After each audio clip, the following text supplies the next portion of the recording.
எவ்வளவு அலைச்சல்கள் இருந்தாலும் உங்கள் ஜெபம், உங்கள் துதி, உங்க ஆராதனை, உங்க வேத வாசிப்பை நிறுத்தவே கூடாதுங்க. ஏன்னா உங்க படகுல அவர் இருந்தால்தான் அது உங்களுக்கு வெற்றியை தந்து வரும். வருஷத்துல ஒரு முறை ஜெபிக்கிற விசுவாசியை நம்ம என்ன பண்ண முடியும்? சிலர் தங்களுக்காக ஜெபிக்கிறதே கிடையாது, பிறர் அவங்களுக்காக ஜெபிக்கணும். என்னைக்கு தான் நீங்க உங்களுக்காக ஜெபிப்பீங்க? நான் சொல்றேங்க, தப்பா எடுத்துக்காதீங்க. இங்க உங்களுக்காக யாரோ ஜெபிப்பதை விட உங்களுக்காக நீங்க ஜெபிக்கிற ஜெபம் ரொம்ப விலையேற பெற்றது. இரண்டாவதாக, நீங்கள் உங்கள் தேவன் மேல் இருக்கிற அன்பில் நீங்க நிலைச்சிருக்க வேணும்.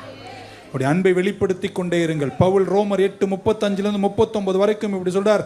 ஆமென். உயர்வோ தாழ்வோ துரைத்தனமோ வருங்காலமோ நிகழ்காலமோ எதுவா இருந்தாலும் கிறிஸ்துவின் அன்பை விட்டு என்னை பிரிப்பவன் இந்த என் தேவன். ஆமென். கர்த்தாவே தேவர்களில் உமக்கொப்பானவர். என் தேவன் மேல நான் வச்சிருக்கிற அந்த அன்பை நான் வெளிப்படுத்திட்டே இருந்தேனா, நிறைய துன்பங்களும் புயல்களும் உங்க வாழ்க்கையில கர்த்தர்